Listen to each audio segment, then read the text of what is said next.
तर राष्ट्रवादी काँग्रेसनं बिहार विधानसभा निवडणूक लढवण्याचा निर्णय अजित पवारांना अंधारात ठेवून घेतला का असा सवाल आता उपस्थित होऊ लागलाय।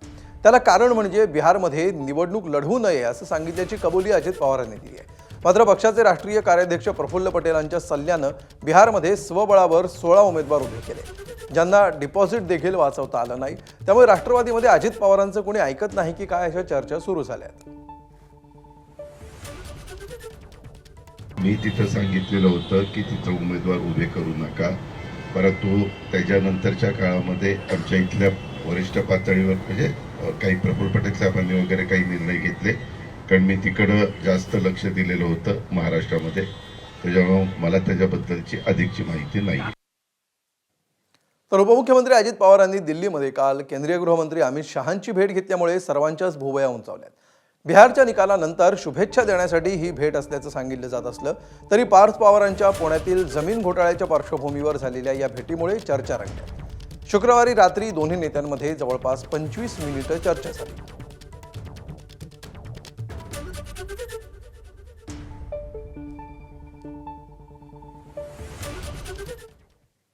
तर उपमुख्यमंत्री अजित पवार आणि अमित शहांच्या भेटीबाबत सामाजिक कार्यकर्ते अंजली दमानी यांनी प्रतिक्रिया दिली आहे। बघूया।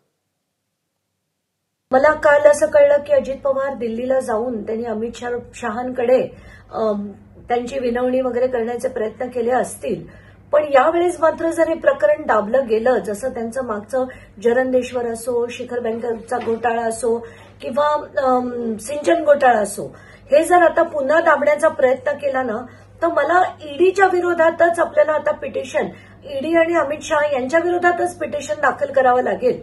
कारण हे जे सगळं चाललंय ना, हे अतिशय खालच्या दर्जाचं राजकारण चाललंय। शिक्षा ही सगळ्यांना समान झाली पाहिजे, याच्यातनं कोणाचाही बचाव करता कामा नये। एबीपी माझा, उघडा डोळे बघा नीट।